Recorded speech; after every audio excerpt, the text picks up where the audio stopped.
I have never been more afraid than I was on the night when it felt like every last bit of hope finally slipped through my hands. It wasn't dramatic in the way movies make despair look. There were no screams or shattered glass. It was quieter than that, heavier, the kind of fear that settles into your chest and convinces you it will never leave. That night, I truly believed I would never escape the cycle of loss and hardship that kept repeating in my life, one blow after another. I couldn't make sense of it anymore. Somewhere deep inside, I decided there must be something fundamentally wrong with me. Have you ever reached that point where the pain doesn't just hurt, but starts to feel personal, like life itself has singled you out? At the time, I didn't even have the language to explain what was happening. I just knew that the people closest to me were slowly pulling away. Conversations became shorter, invitations stopped coming, concern quietly turned into distance. I understand now why that happened, but back then it felt like proof that I was broken beyond repair. The truth was that I was drowning in unresolved trauma, old wounds mixed with fresh ones, layered so tightly together that they seeped into everything. My moods, my words, my reactions. It leaked out onto everyone around me, even when I tried to hide it. And I really did try to fix myself. I went to therapy, I saw doctors, I joined support groups, I read every book that promised healing, clarity, or peace. I followed instructions, I showed up, I worked hard, I wanted so badly to feel normal again. But nothing seemed to reach me. Each failed attempt quietly reinforced the same terrifying thought. Maybe the world actually didn't want me here. Maybe I was a burden. Maybe all of this pain was happening because I deserved it. That belief didn't come out of nowhere, but I didn't understand that yet. What I didn't know at the time was that I was standing right at the edge of something, a shift, a moment that would divide my life into before and after. It happened on an ordinary afternoon, almost without warning. There was no big plan, no spiritual goal, just exhaustion. For 2 weeks before that day, I had been writing constantly, page after page. I poured out my fears, resentments, and rage. I wrote about everything that hurt and everything I couldn't forgive. I even wrote letters to a God I wasn't sure I believed in, asking, almost sarcastically at first, for relief. I wasn't trying to have an awakening. I just wanted the pain to ease, even a little. And then something strange happened. It felt as if I suddenly stepped outside my suffering and saw it clearly for the first time, not intellectually, viscerally. In an instant, the fog lifted just enough for me to recognize a truth that would change everything.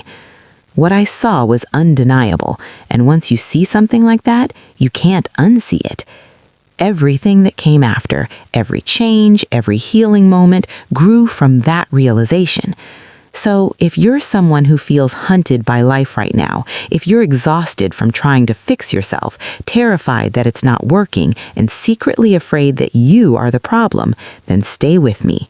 Because what I learned next goes against almost everything we instinctively believe. Here it is. No one is doing this to you. Let that sit for a moment. I know how impossible that sounds, but before you reject it, you need to hear how I learned it and what my life looked like when everything finally fell apart. In the next part, I'll take you back to the year when loss stacked on loss and the moment when survival stopped feeling possible. I was around 30 years old when everything collided at once, one of those years that feels cursed in hindsight, as if it exists solely to break you open. My mother was dying from lung cancer, slowly, brutally. Watching someone fade like that rewires something inside you. Around the same time, my mother's first husband, someone who had been a steady, loving presence in my life, passed away from cancer as well. Then my brother died unexpectedly from a dangerous mix of prescribed medications. Loss didn't arrive one at a time, it arrived in waves. As if that wasn't enough, I was also dealing with the deepest heartbreak I had ever known, the kind that leaves you hollowed out, questioning your worth and your future in the same breath. For nearly a year, I lived inside a heavy depression, not the dramatic kind, more like a gray fog that flattened everything. Food lost its taste, days blurred together, hope felt theoretical. Then one night, after doing something simple and ordinary, having coffee with a friend, I was attacked on the street. 4 strangers jumped out of a car without warning. The violence was fast and chaotic. I was beaten unconscious. My jaw was shattered, my teeth were broken. But strangely, the physical pain wasn't what broke me. It was the timing, the sense that life had officially declared war. I couldn't work for a long time after that. My body healed slowly, but my sense of stability was gone. The future felt erased. I was surviving day to day, but barely. Friends tried to help. They listened, they encouraged, they showed up. But trauma doesn't make you easier to love. I became consumed by my own pain. Every conversation bent back toward my suffering. I replayed events endlessly, searching for meaning, justice, or someone to blame.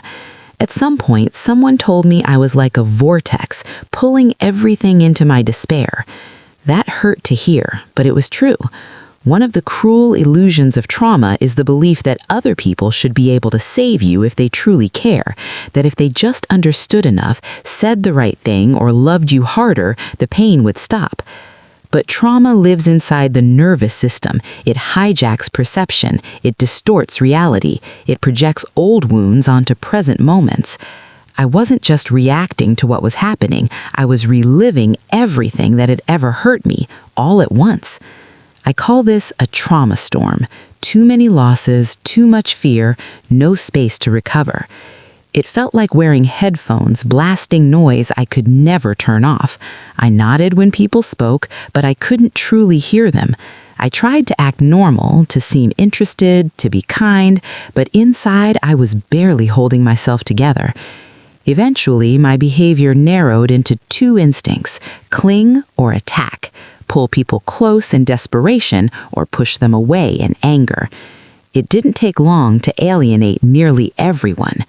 And that kind of isolation creates a dangerous openness, an emptiness where something radical can enter. In the next part, I'll tell you about the unexpected person who stepped into my life and how a single walk changed everything I thought I knew about reality. Around that time, I met someone who didn't fit into any category I understood. Her name was Rachel. We crossed paths through a theater group where her improvisational talent was impossible to ignore. She was sharp, fearless, and deeply present.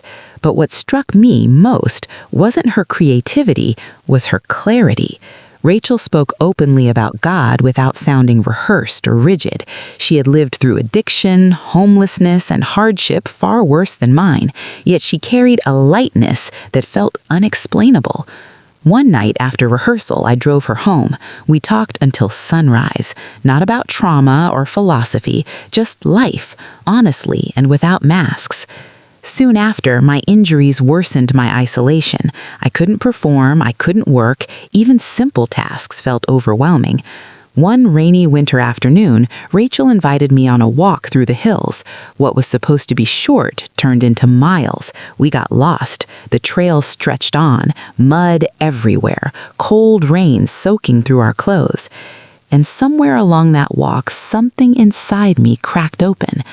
I noticed small plants pushing through the ground, new growth emerging from dead remains of the previous season. Watching them reach upwards stirred something soft in me, a tenderness I hadn't felt in years. Suddenly, the world looked different. Light seemed to outline everything: leaves, rocks, trees, not metaphorically, viscerally. I sensed life moving through everything, including me. When I realized that, I dropped to my knees and cried, not from pain, but relief. The belief that I didn't belong evaporated. In the final part, I'll explain what changed after that moment and the truth that finally freed me from a life ruled by trauma. That experience didn't last forever in the way movies portray awakenings. The intensity faded within hours, but the knowing stayed. Something fundamental had shifted. The noise in my mind quieted, the emotional static vanished, my depression lifted, the constant self-absorption dissolved. I became present. Not perfect, but real. I noticed dishonesty immediately, especially my own. Gossip felt physically uncomfortable. Exaggeration drained my energy. My body reacted before my mind could justify old habits. There was a warmth in my chest, in my hands, in my breath, a sense of renewal. Most importantly, I finally saw the truth that had been hidden beneath years of pain. No one was doing this to me. Life wasn't attacking me. I had been carrying unhealed trauma that shaped my perceptions, reactions, and relationships. And when that weight lifted, even briefly, I could see clearly. Healing didn't mean